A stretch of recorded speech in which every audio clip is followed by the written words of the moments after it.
Hello, everybody. This is Toni Turner, and welcome to the market now as of Friday, November 25th at the market's close. I hope you all had a wonderful Thanksgiving. And now on to the market. The market closed lower today with pressure from Apple in a subdued holiday-shortened trading session for Wall Street as investors watched Black Friday sales and COVID-19 cases in China. Apple fell 2% on news of reduced iPhone shipments from a Foxconn plant in China in November as production was hit by COVID-related worker unrest. The session focused on retailers as well as Black Friday sales kicked off against the backdrop of stubbornly high inflation and cooling economic growth. And on that note, let's go on to three charts that could give us some insight into the week to come. As we always do, we're first going to look at a daily chart of the S&P 500 SPDR, symbol SPY. As you all know, this is the exchange-traded fund that closely follows our S&P 500 index.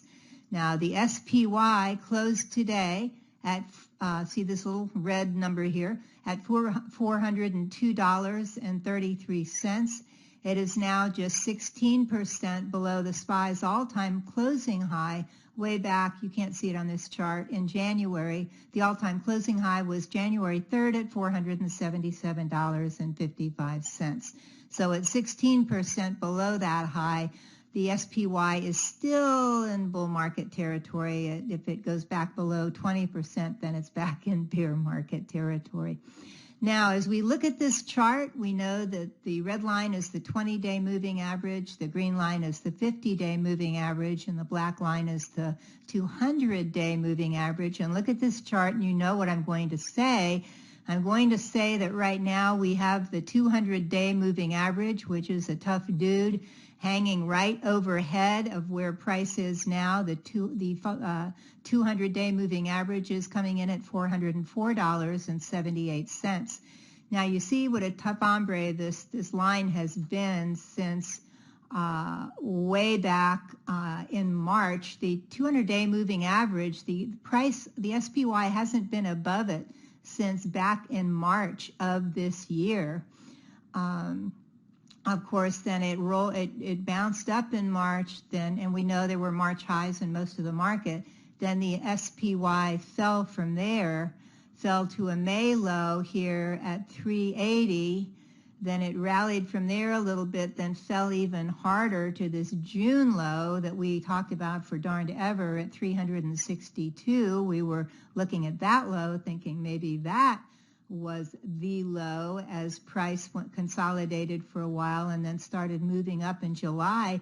But we notice again how it hit this 200-day moving average, hit its head on that, and just like back in April, it could not get over that line. And when this black line is moving down, it's even stronger. So it's nothing, it's not something to get all upset about, but it can be a strong resistance line at times. So anyway, we know that in August it rose back up, then it rolled back, price rolled back over, made this kind of smallish head and shoulders reversal pattern. Then price fell all the way down to it gapped down. This is the October 13th low when the SPY and most everything else gapped down to open and then started up. This low was at $348.11. So we've covered a lot of territory this year. And so it gapped open at that October 28th low. And again at 348.11, then it immediately bounced, which is positive for sure, and then started back up, kind of moaning and groaning as it went, the SPY did, finally moved above the 50-day moving average, finally moved up over the 20-day, and now it has to take another swing at the 200-day moving average. Again, that's coming in at 404.78. So it could, now look down here at the 50-day moving average. This is also strong, and this is support. So we can call 378 support. We can call 404, 405 resistance. It could be. We'll have to see if the SPY can move above this 200-day moving average and stay above it for at least 3 days. That will be a positive note. If it can't and keeps bumping ahead, then we do want to make sure that it stays above. To be bullish, we want to make sure the SPY stays above $378. We have more support down here in October. And we definitely, though, don't want it going below 348. So let's see if it can, if it can't get above this 200-day, let's see if it can at least trade in a range for a little bit till it gains some strength. Again, I'm going to say please continue to be patient and think about placing hard stops with your broker to limit risk. Our next chart today is a daily chart of the Invesco QQQ, symbol QQQ. As you know, this ETF represents the NASDAQ 100, which is a major index in the market. Top holdings include momentum stocks like Apple, Amazon, Alphabet, Microsoft, and Meta. Now the QQQ, and you can't see it on this chart, but it made its all-time closing high last year on November 19th, actually a little more than a year ago, at $403.99. We can call that 404. And today, the Qs have come down and closed at $286.92. And that is 29% below that all-time closing high in November. So the Qs are still in bear market territory.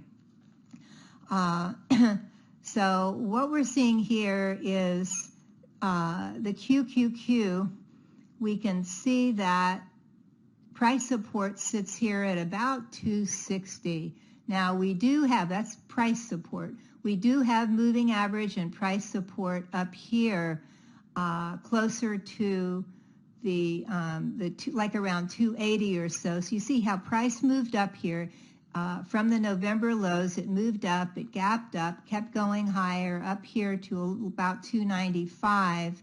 Then moved back, and now it's in a consolidation. And if I'll tell you one way to know, at least get a hint at which way the QQQ is going to go, is to watch Apple, AAPL, because it is a big component of the QQQ, and sometimes it kind of gets in charge, so it can act as an indicator. Anyway, the Qs are consolidating now. We have this low here down at just above the 20-day moving average, right around 278. So that is the moving average, the 20-day. We've got the 50-day coming in at 276 and change. So there is price support. There is moving average support here if the Qs can remain positive. Could this maybe end up being a double bottom? We can only cross our fingers for that.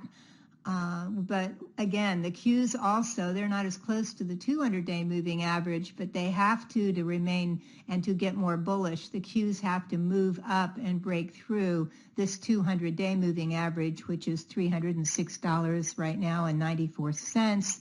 You can round it off to 307. So keep that at your elbow because that's what the Qs have to do. They haven't been above. They had 1 day above it back in March and haven't been above the 200-day moving average forever. So again, keep an eye on Apple. That might help you see which way the Qs are going to go. But the Qs are definitely, at the NASDAQ 100 is definitely a big index. So we watch this at all time. Again, please trade wisely and consider using stops on all of your trades. Okay, our final chart today, I don't think we've looked at this before, but I keep reading more about it. And in markets like these, when they're so dicey, I like to be a lot of times where not many other people are. I like to get in early if that is to be. So I've been looking at the Global X Hydrogen ETF, symbol HYDR. And we don't talk about this a lot, so I'll give you a little more information. The HYDR invests in companies that stand to benefit from the advancement of the global hydrogen industry, including hydrogen production, the integration of hydrogen into energy systems, and the development and manufacturing of hydrogen fuel cells and other technologies related to hydrogen as an energy source. This is kind of in its nascency here. 25 holdings in this ETF include Bloom Energy, Plug Power, Ballard Powered Systems, Fuel Cell, and of course you've heard of the big engine company Cummins. Now the HYDR here closed today at, you can see right here, at $12.45. Now it had an April high back here at $20.57. It did run up over its, it didn't get over its 200-day. That's been a tough act for a lot of ETFs and stocks this year. But anyway, and this is a little different now. And this was another thing. Look here, this is not orderly. I always teach, get into orderly stocks. That way you don't have such a chance of getting hurt. So back here in March, hydrogen, the hydrogen ETF was disorderly, and no, I wouldn't have considered getting into it.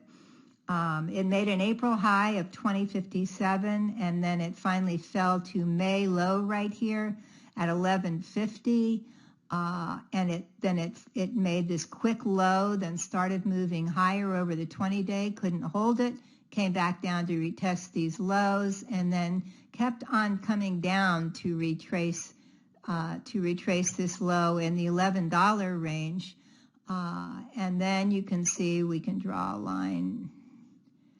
We can draw a line like this came here, then it finally gapped up and made it over the 50-day and the 20-day moving average. It broke a triangle here, or even a horizontal, depending on how you want to look at it, then gapped up. Then it fell and started getting a little more orderly, falling absolutely, but orderly, yes. It doesn't have extremely high volume in it. It did come down here to the October low. It gapped down to $9.73, and then finally started moving sideways and then taking little baby steps up and got over the 20-day and got over the 50-day. And again, rallied to close at today's close at $12.45. If in the coming week the HYDR can remain above the 50-day moving average, and that's coming in right now at $11.34, the 20-day moving average just crossed over it. If it can remain above this 50-day at $11.34, I will add a small position to my trading portfolio. My initial stop is going to be right here at 11.15. Now I'm going to wait, and you may choose to do this add earlier if it progresses in a positive way. I'm going to say here though, if and when the HYDR rises above the 200-day moving average, and that could take a while, I will add to my position, and of course by then I will have a trailing stop. I'll probably have one earlier if it marches up and over, say, $13 or a little below that. But I want to tiptoe here. The market, as you know, the SPY is bumping its head on the 200-day moving average. I don't know what all is going to happen here. This ETF does not, being in the fuel world, it doesn't follow the S&P 500 exactly in any case, but of course the S&P does have some power if it starts moving down. So I'm just going to be cautious here, and again, when and if it rises above the 200-day moving average, I will add to my position. So you may want to keep an eye on the HYDR in the coming week. And now, please know, if you'd like to become a more successful trader, please check out my online training trader programs. You can choose from 10 different online trainings, like our flagship 7 Steps to Successful Trading. That's one everybody likes. My simple strategies are targeted to swing trading, trend trading. Swing trading is a big one. Trade the trend to profits. When we get up for sure, this one is fantastic. For novices, how to read charts and 3 winning setups. And of course, right now, one of our best sellers is how to bottom fish like a pro. These programs can help you increase your gains quickly and easily. To see all of my online training programs, simply go to the link on the screen up here, or easier still, just click on the orange button below. Until next week, keep green on your screen. I'm Toni Turner, and this is The Market Now.